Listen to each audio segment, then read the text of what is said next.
Romi itu menceritakan detik-detik Pak Mahfud istilah tidak jadi menjadi wapres. Ya. Apa yang Anda kenang ketika itu? Ya, sebetulnya begini. Saat 2019 itu saya juga salah satu orang yang ikut hadir ke acara pengukuhan itu. Sebetulnya menurut saya nggak etis itu. Tidak etis ya. Menurut saya ya. Iya. Saya bangga. Bangga Anda ya. Terus terang Ya. saya bangga dengan sebutan oleh Romi yang disebut Pak Mahfud itu keras kepala. Ya. Yang apa memang wataknya keras kepala gitu. Saya memang butuh orang yang berwatak keras kepala, yang tidak bisa disogok. Seperti itu. Ya. Justru Bung Romi itu mungkin karena tidak keras kepala sehingga kena kasus jual beli. Iya, iya. Yang kemarin kasusnya itu kan? Iya. Ya, kemarin ya. Kemarin dia ngomong bahwa kasusnya itu hanya dijebak oleh KPK. Iya. Terus saya baca juga tulisan novel Baswedan. Beruntunglah yang kami buka itu yang kecil katanya novel ya. Iya. Di anu itu dia kan apa? Tidak dibuka kasus-kasus yang lainnya yang jauh lebih besar. Nah, ini juga buat saya jadi maaf ya jadi pertanyaan. Kalau memang masih ada kasusnya yang besar, kenapa novel pilih-pilih kasih ngebuka yang kecil? Buka dong, buka lah. Nggak apa-apa. Oke, ya. Jadi ya jadi biar sekalian gitu loh. Nah, ini kan ini berita yang dimaksud Anda itu yang dilansir oleh tribunnews.com. Iya. Roma Hurmuzi klaim dijebak KPK. Novel Baswedan, saya pastikan Romi berbohong. Assalamualaikum warahmatullahi wabarakatuh. Waalaikumsalam warahmatullahi wabarakatuh. Pemirsa pada Suara TV, heboh tentang pernyataan Roma Hurmuzi, ya, mantan ketua umum P3. Bang Romi. Nah, Bang Romi ya. Yaitu tentang menceritakan detik-detik gagalnya Prof Mahfud menjadi wapres atau cawapresnya Pak Jokowi 2019 lalu ya. Saya bersama dengan Mas Fauzi. Apa kabarnya Mas? Alhamdulillah baik Mas Yusuf.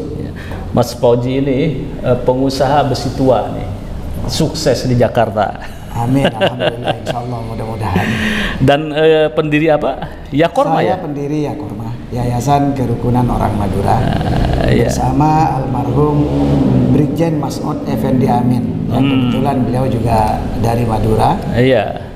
Dan hari ini alhamdulillah saya sedang diberi amanah menjadi ketua Ikatan Keluarga Madura DKI Jakarta. Iya, oke. Ya. Bang Romi juga, Mas Romi juga katanya juga keturunan Madura walaupun lainnya di Jogja ya. Ya, keturunan Madura. Ya. Oke, Bang.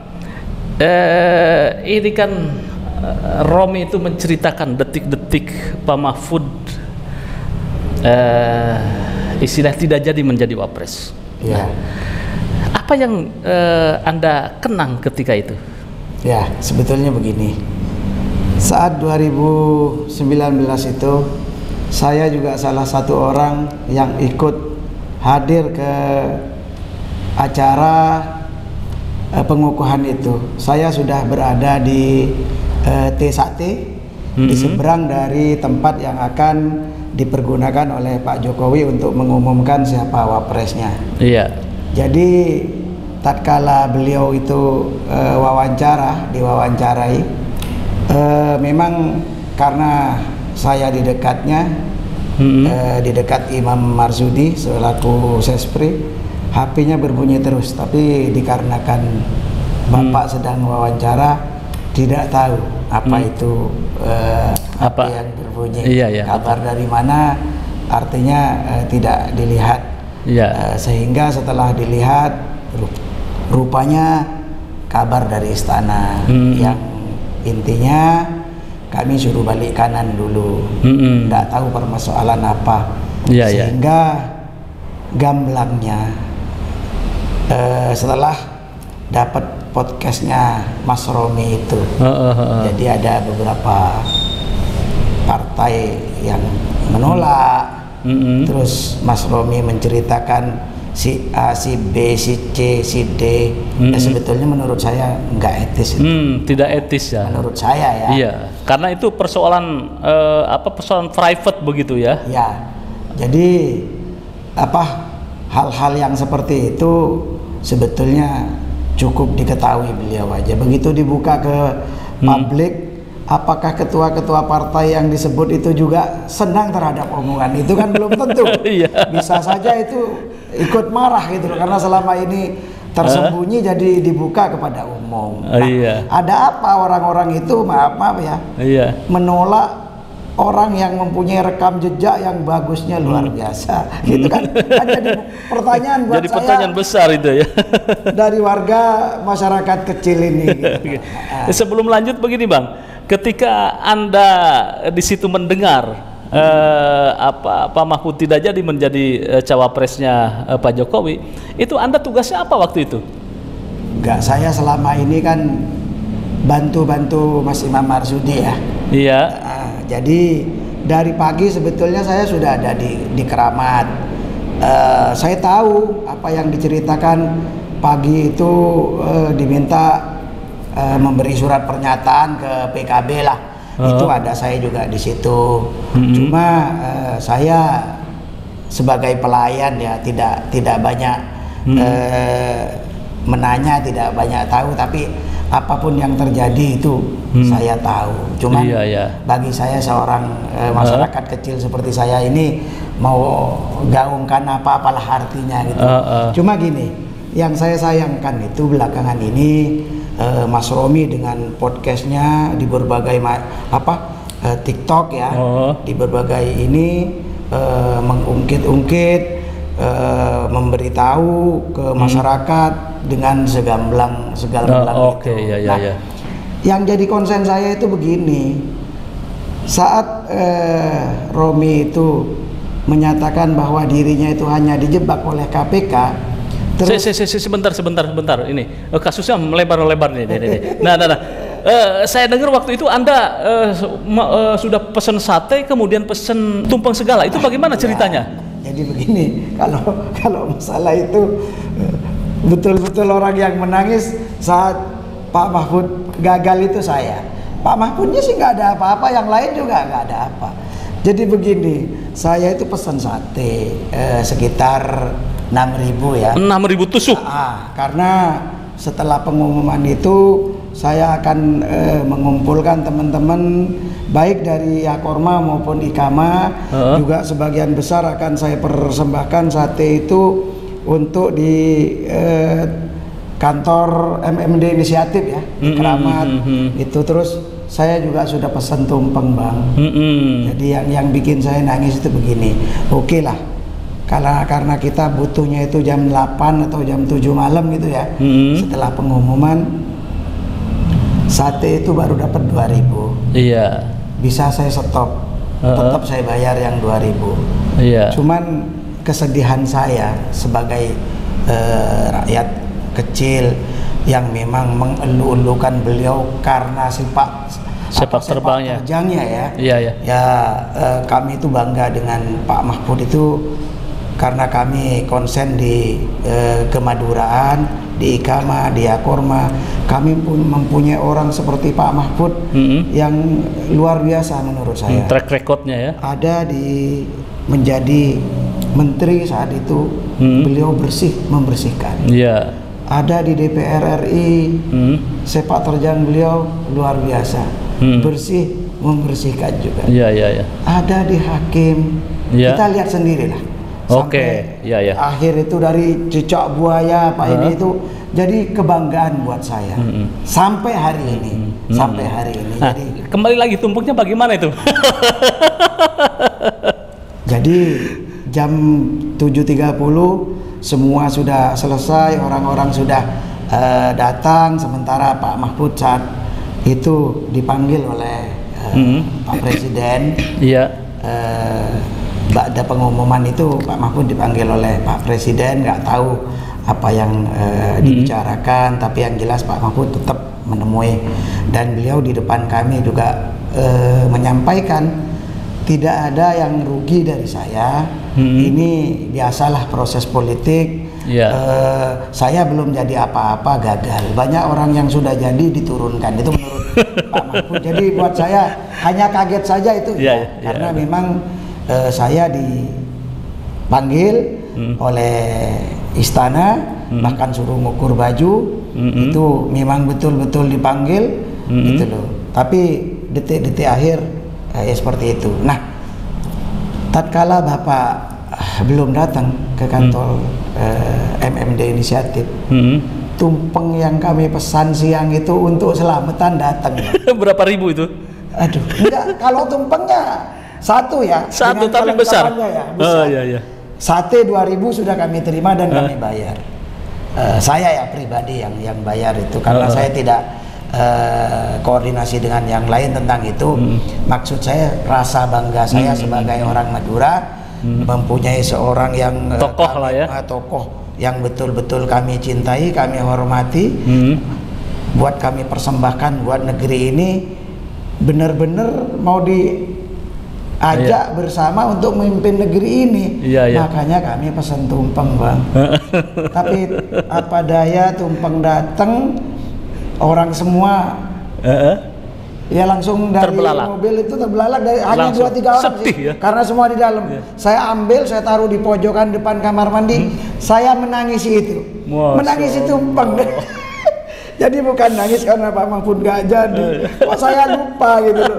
Tumpeng ini tidak kami gagalkan. Sementara maaf ya, tumpeng itu kan simbol dari selamatan. Iya. Sesuatu yang gagal kok tumpengnya masih ada. Gitu. Kalau saya ingat kan suruh kasih orang pinggir jalan aja. Saya tidak bisa bayangin nih, Anda sedih gitu. Sedih menangisi tumpeng gitu kan yang datang. Waktu itu pun Kompas memuat karena masih ada wartawan Kompas di situ. Jadi yang pesan tumpeng Anda, pesan sate Anda menangisi sendiri di pojok kamar mandi, tumpeng itu deh. Bener. Masya Allah. Itu sedihnya saya. Tapi apapun katanya Pak Mahfud, ini tragedi politik. Ya politik itu seperti itu. Tapi bagi kami yang memang belum terlalu dalam tentang politik, buat saya itu sungguh menyakitkan. Menyakitkan. Tapi karena orang yang digituin saja nggak sakit, kok ya mau ngomong apa? Nah, kembali lagi ini kan ya, Anda masih tetap setia dan mendukung Pak Mahfud untuk sekarang kan ramai lagi nih menjadi calon presiden atau cawapres itu kan ya. Jadi gini, kami ya terutama saya pribadi, saya tidak pernah sedikit pun luntur kebanggaan kami terhadap beliau itu. Lebih-lebih rekam jejaknya belakangan ini sudah beberapa kali sejak reformasi ini, tentang BLBI itu kan tidak ada yang tembus, Pak. Begitu beliau Menko Polhukamnya, kemungkinan ya memang beliau tidak bisa disogok lah. Orang yang berkasus triliunan, kalau masih bisa ngasih 100 miliar tentunya mau ngasih dong. Tapi di dalam hal ini semua kan terungkap. Apa yang tidak terungkap?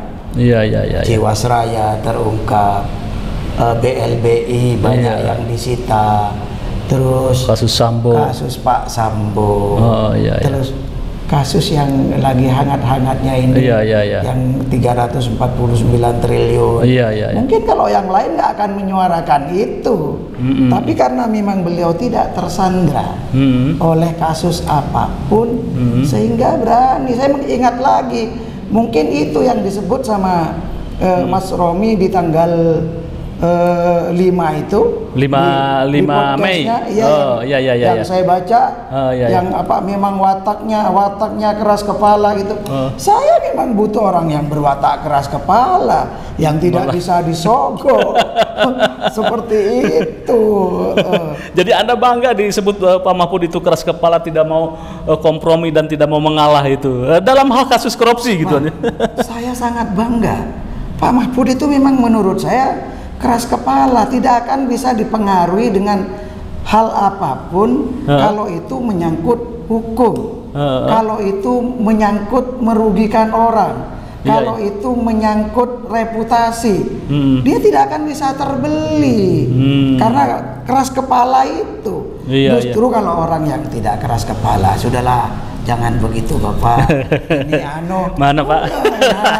Kemungkinan seperti. Jadi saya bangga Anda ya. Terus terang saya bangga dengan sebutan oleh Romi yang disebut Pak Mahfud itu keras kepala. Justru Bung Romi itu mungkin karena tidak keras kepala sehingga kena kasus jual beli. Iya, yang kemarin kasusnya itu kan kemarin ya. Sempat mendekam di penjara. Jadi sebetulnya gini, sebelumnya dua orang ini karena konon ya, Mas Romi ini juga kan turunan Madura yang ada di Jogja. Saya juga ikut membanggakan tentang sosok anak muda tampil di bahkan jadi ketua partai P3 yang memang sebelum ada PKB saya paling mengeluh-elukan P3 itu gitu loh. Cuma begitu kemarin dia ngomong bahwa kasusnya itu hanya dijebak oleh KPK. Terus saya baca juga tulisan novel Baswedan. Beruntunglah yang kami buka itu yang kecil, katanya novel ya. Itu dia kan tidak dibuka kasus-kasus yang lainnya yang jauh lebih besar. Nah, ini juga buat saya jadi maaf ya, jadi pertanyaan.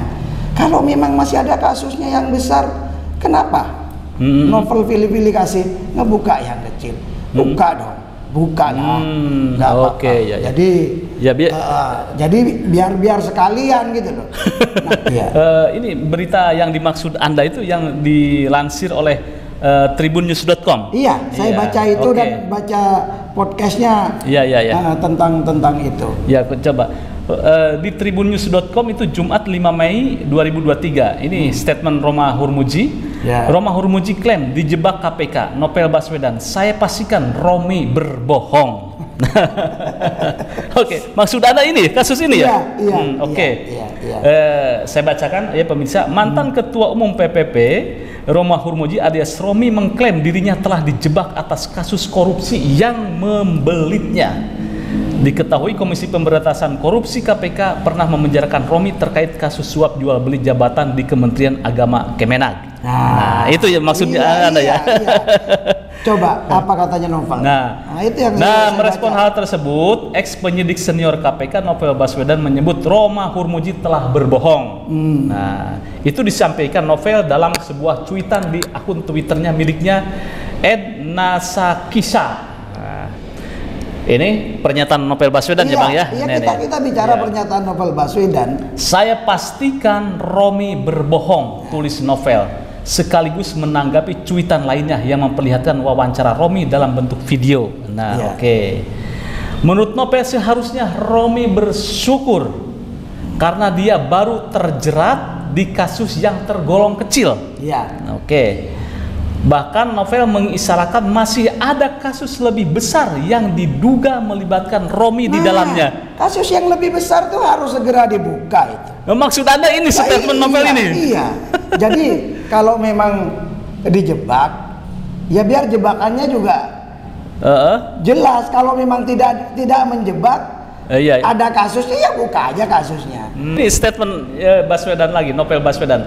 Mestinya dia bersyukur yang Allah buka aibnya hanya kasus yang kecil. Kasus lainnya tidak atau belum. Bila akalnya kuat, mestinya bertaubat dan insaf.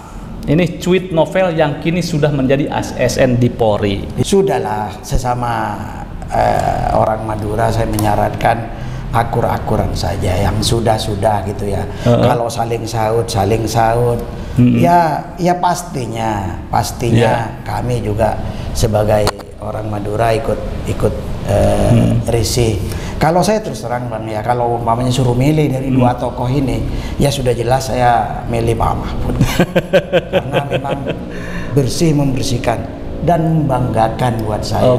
Sampai hari ini tidak terjerat apapun, sampai hari ini tidak terjebak oleh kasus-kasus atau apa yang berkaitan dengan beliau. Malah ya mohon maaf, sejak timbulnya kemarin kasus pengaduan TPPU ya. TPPU itu, semua orang ya yang berpikiran jernih ingin melihat negeri ini bersih, gitu, menginginkan Pak Mahfud jadi presiden malah. Saya berharap beginilah, siapapun presidennya mudah-mudahan ya menggandeng Pak Mahfud untuk membemperi negeri ini dari seperti hal-hal yang kemarin. Mahfud, untuk Pak Mahfud, kami warga Yakorma, Ikama tetap sampai hari ini sangat bangga terhadap tindak tanduk Pak Mahfud di dalam pemerintahan, di dalam dunia politik, bahkan dalam mengomentari tentang hukum-hukum yang terjadi di negeri ini. Tetaplah di jalan yang lurus, suarakanlah yang semestinya disuarakan, jangan ada yang ditutup-tutupi karena Bapak tidak tersandra. Bicarakan aja Pak ke masyarakat. Ya, terima kasih. Bagaimana menurut Anda? Saya tunggu komentarnya. Wassalamualaikum warahmatullahi wabarakatuh. Waalaikumsalam warahmatullahi wabarakatuh.